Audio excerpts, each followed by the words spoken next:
आप देख सकते हैं सनसुई पैनासोनिक में लग के आता है ये। तो इसके अंदर फॉल्ट ये है कि इसके अंदर बैकलाइट जल के एक बार बंद हो रहा है। यहाँ पर जो आउटपुट का फ़िल्टर है, अगर ये आपको फूका हुआ दिखेगा तो भी आपका बैकलाइट जो है चालू होकर बंद हो जाएगा। कोई मैकेनिक क्या करता है कि भाई ये अगर फूका रहेगा ना तो इसको ऐसा दबा देता है। तो वैसे आईसी का डेटा शीट निकाल के हम लोग देखने वाले हैं कि लग क्या आता है। तो इसके आउटपुट पे आपको सोल्डर कर देना है, प्लस को प्लस और माइनस को माइनस देके। आप देखिए लाइट आएगा और चला जाएगा। देखिए लाइट आया और चला गया, ठीक है। ये इसके अंदर फॉल्ट है। चलिए डेटा शीट देख लेते हैं हम लोग। डेटा शीट इतना काम पहले कर लेते हैं, मतलब पहले 12 वोल्ट पिन नंबर 1 पे और उसके बाद में 3.3 या 2 पॉइंट के आसपास वोल्टेज आपको इनेबल पिन नंबर 7 पे आएगा। 9 पे आपको कम से कम 3.3 या 1 वोल्ट 2 वोल्ट के आसपास मिलना चाहिए यहाँ पर। तो चलिए हम लोग यहाँ पर आना चाहिए वोल्टेज। देखिए यहाँ पर 2.94 वोल्ट आया है। आप देख सकते हो कि लाइट जो है कंटिन्यूस जो है जलना स्टार्ट।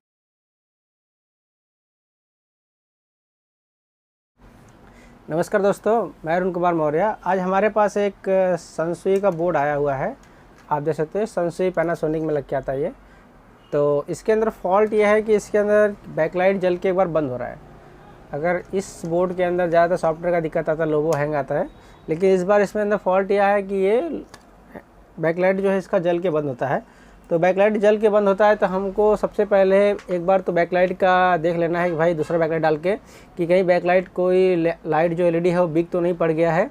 अगर वो सही है या फिर आपको दूसरा बैकलाइट लगा के चेक कर लेना है। इसके ऊपर 3 वोल्ट का 6 वोल्ट का जो भी रहेगा लोड देके चेक कर लेना है।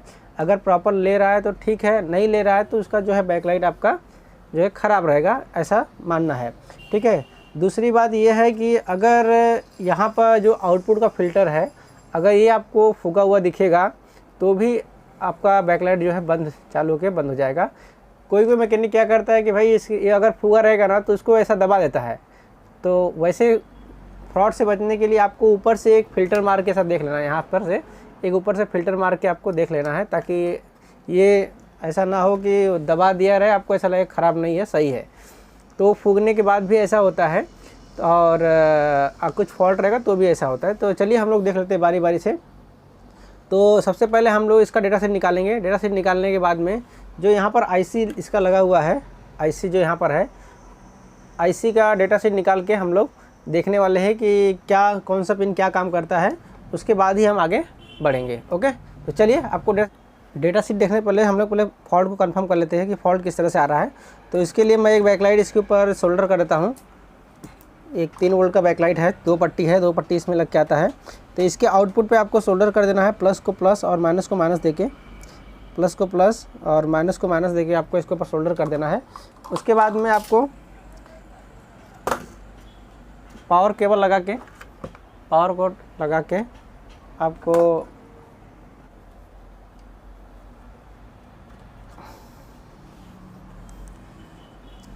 इसको एक बार चेक कर लेना है, ठीक है। चालू करता हूँ। अब देखिए यहाँ पर लाइट आया है। अब स्टैंड बाय रिलीज करना पड़ेगा मुझे।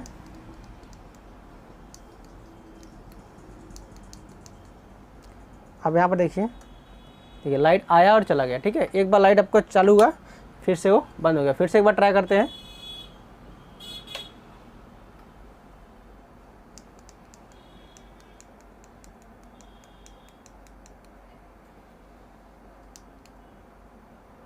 अब देखिए लाइट आएगा और चला जाएगा। देखिए लाइट आया और चला गया, ठीक है। ये इसके अंदर फॉल्ट है। चलिए डेटा शीट देख लेते हैं हम लोग। डेटा शीट, तो इसका आप डेटा शीट देखिए। इसका नंबर जो है आईसी का OZ560EGN है। तो इसके अंदर सबसे पहले हम पर आपको पिन नंबर 1 पे आपको 12 वोल्ट देखने को मिलेगा, क्योंकि देखो यहाँ पर 12 वोल्ट की सप्लाई है। उसके बाद में 28 वोल्ट जो है इसके आपको कॉइल के ऊपर मिलेगा। 28 वोल्ट पे स्विचिंग करेगा और इसका आईसी का जो सप्लाई वोल्टेज है वो 12 वोल्ट है। इनेबल जो है BL ऑन इसके पिन नंबर 7 पे आएगा और PWM डीमर जिसको बोलते हैं हम, वो इसका पिन नंबर 9 पे आएगा। तो फिलहाल हमको इतना ही चेक करना है। उसके बाद यहाँ पर ऑसिलेटर के लिए पिन बनाया हुआ है। कितना नंबर पिन? 4 5 6, 4 5 6। इस पे एक पे 180 के का मतलब 180 के का रजिस्टर लगाया है, 390 के का रजिस्टर लगाया है, 390 के का रजिस्टर लगाया है, ठीक है। तो ये 3 रजिस्टर हम लोग चेक करेंगे। तो स्टेप बाय स्टेप हम लोग चेक करने वाले हैं। ओके, तो चलिए हम इतना काम पहले कर लेते हैं। मतलब पहले 12 वोल्ट पिन नंबर 1 पे, और उसके बाद में 3.3 या 2 पॉइंट के आसपास वोल्टेज आपको इनेबल पिन नंबर 7 पे आएगा। 9 पे आपको कम से कम 3.3 या 1 वोल्ट 2 वोल्ट के आसपास मिलना चाहिए यहाँ पर। तो चलिए हम लोग पीसीबी की तरफ फिर से आते हैं। तो चलिए हम लोग वोल्टेज चेक कर लेते हैं सबसे पहले। तो यहाँ पर इसका पावर केबल फिर से भूल गया मैं लगाना, एक मिनट दो, पावर केबल लगा लेता हूँ।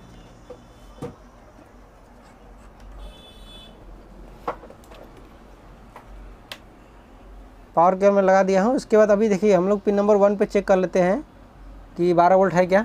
तो 12 वोल्ट यहाँ पर मेरा प्रेजेंट है, ठीक है। पिन नंबर इसका जो कितना था, 7 नंबर पे इनेबल आएगा, तो 7 नंबर पर मैं इनेबल चेक कर लेता हूँ। अभी यहाँ पर कोई वोल्टेज नहीं है, तो जैसे ही मैं देखिए यहाँ पर ऑन करता हूँ तो यहाँ पर आना चाहिए वोल्टेज। देखिए यहाँ पर 2.94 वोल्ट आया है, लेकिन जो सेट है वो फिर से लाइट आके गया, लेकिन हमारा जो 2.93 वोल्ट में 3 वोल्ट के आसपास वोल्टेज मेरा है। ओके, ठीक है। फिर से देखिए यहाँ पर 2.91 वोल्टेज मेरा है, किस पे, BL ऑन पे। और इसके बाजू में डीमर का पिन है। डीमर वाले का जो पिन नंबर है वो पिन नंबर 9 है, मतलब इस साइड से लास्ट वाला पिन। तो यहाँ पर मुझे कोई वोल्टेज आपको देखने को नहीं मिलेगा, तो ये, लेकिन यहाँ पर लाइट है। ओके, फिर से चालू कर देखते हैं क्या यहाँ वोल्टेज आके जाता है या आता ही नहीं, वो भी चेक कर लेते हैं हम लोग। चलिए चालू किया। अब देखिए यहाँ पर मैं ऑन करता हूँ इसको।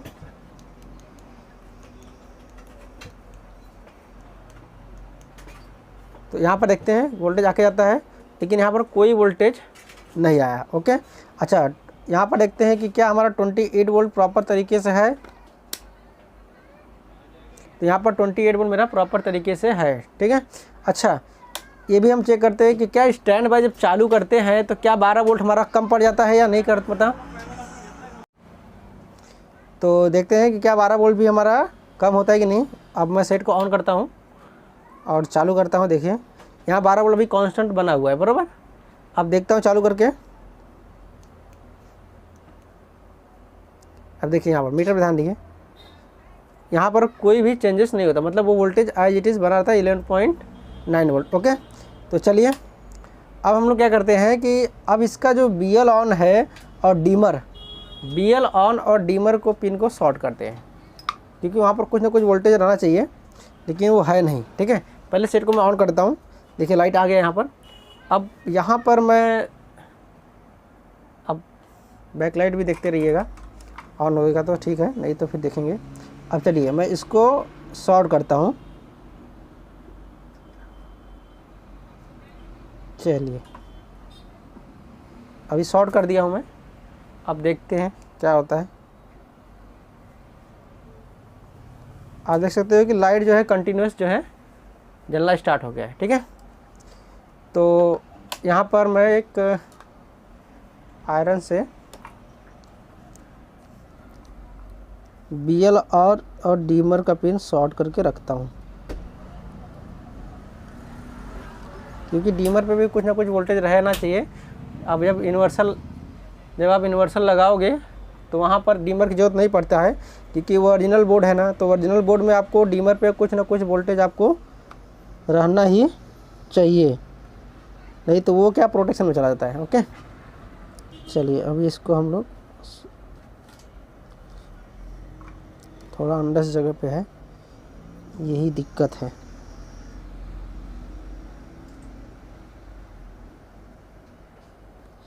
एक जगह तो हो गया, और दूसरा जगह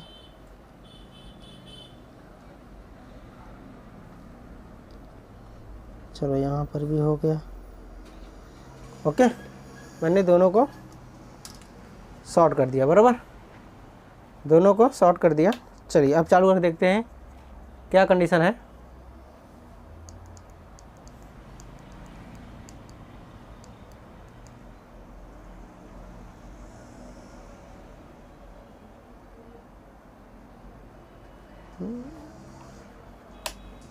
नहीं जला या पिन गलत जगह लग गया या वायर तो नहीं निकल गया।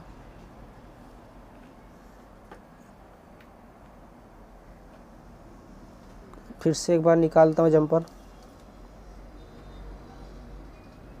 चलो निकाल के चेक करता हूँ, फिर चालू करता हूँ और देखता हूँ जल के बंद होता है या नहीं होता है। फिर से जल के बंद हो रहा है, लेकिन जब मैं शॉर्ट कर रहा हूँ तो नहीं हो रहा। ये क्या इसका फंदा है भाई?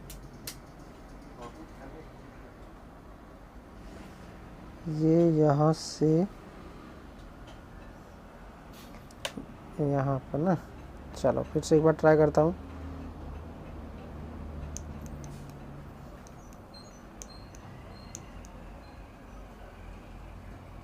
अभी जला है, मतलब इसके इस साइड ज्वाइन करना है।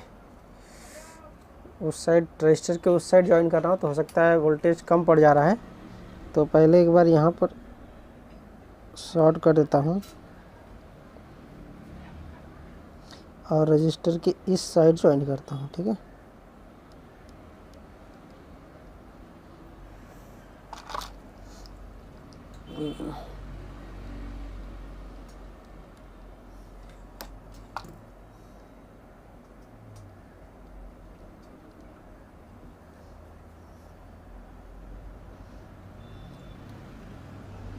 चलिए हो गया। एक पहले वाला जो जंपर था उसको थोड़ा सा निकाल देता हूँ। चलिए अब देखते हैं, फिर से ट्राई करते हैं। अभी चालू किया,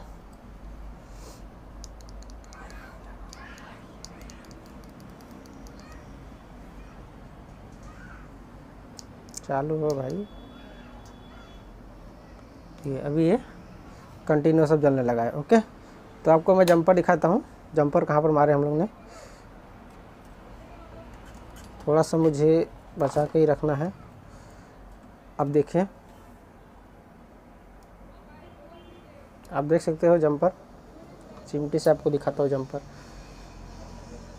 ये आप देख सकते हो, यहाँ से यहाँ तक एक जंपर मारा हुआ है। ओके, तो इस तरह से ये फॉल्ट का निवारण निकल के आएगा। ओके, तो ऐसा बहुत सारा केस देखने को मिलता है कि भाई बैकलाइट चालू होता है फिर तुरंत बंद हो जाता है, तो फॉल्ट जल्दी मिलता नहीं है। तो इसके लिए ये इसका सलूशन है कि डीमर का और BL ऑन का वोल्टेज चेक कर लेना आपको। जब ओरिजिनल किट बनाओगे तब, अगर आप मार्केट वाला लगा रहे हो तो उसमें डीमर की जरूरत नहीं पड़ता, वो BL ऑन पे ही चलता है, डीमर जरूरत नहीं पड़ेगी। ओरिजिनल में आपको डीमर मैटर करता है, उसी हिसाब से इसका फ्रीक्वेंसी निकालता है। ओके, तो चलिए